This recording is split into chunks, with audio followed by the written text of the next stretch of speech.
மதமும் அரசும் சேர்ந்தால் என்ன ஆகும்? சேரலாமா சேரக்கூடாதா?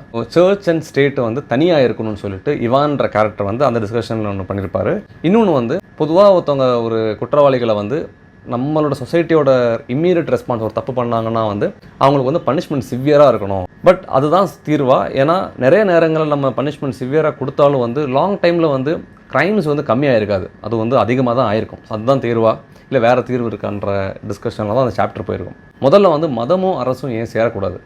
இப்போ கிறிஸ்டியானிட்டி எடுத்துட்டோன்னா வந்து ஒரு சர்ச்சுக்குள்ளே இருந்த இதை வந்துட்டு அது ஒன்ஸ் பொலிட்டிக்கலாக ஆகிறப்போ என்னென்ன பிரச்சனை வந்துச்சு அந்த மாதிரி ஒரு பாயிண்ட் வச்சுருப்பாங்க. ரெண்டாவது வந்துட்டு எந்த ஒரு பொலிட்டிக்கல் பாடி வந்து ரிலிஜன் மதத்தை வந்து முன்னிறுத்தி அதை வந்து ஒரு மாஸ்காக யூஸ் பண்ணுறப்போ வந்து ஃபெய்த்தை காரணம் காட்டி வந்து அவங்க என்ன வேணால் பண்ணலாம், அதை ஜஸ்டிஃபையும் பண்ண முடியாது, யாராலையும் கேள்வி வைக்க முடியாது. அது வந்து ரொம்ப டேஞ்சரஸாக போயிடும் அப்படின்ற ஒரு பாயிண்ட் வச்சுருப்பாங்க. அடுத்ததாக வந்து என்னதான் வந்து ஒரு சொசைட்டி ரூல் பண்ணுறதுக்கு வந்து கவர்மெண்ட் வந்து ஸ்ட்ரிக்டாக இருக்கணும், பயங்கர ரூல்ஸ்லாம் அதிகமாக இதாக வச்சுருந்தாலுமே வந்து ஒருத்தவங்களை பனிஷ் பண்ணுறதுக்கு, ஒருத்தவங்க குற்றவாளியை பனிஷ் பண்ணுறதுக்கு வந்து வெறுமனே அவங்கள வந்து கொல்றது வந்து தீர்வாக இருக்காது, பனிஷ்மெண்ட் ஹார்டாக இருக்கிறது தீர்வாக இருக்காது.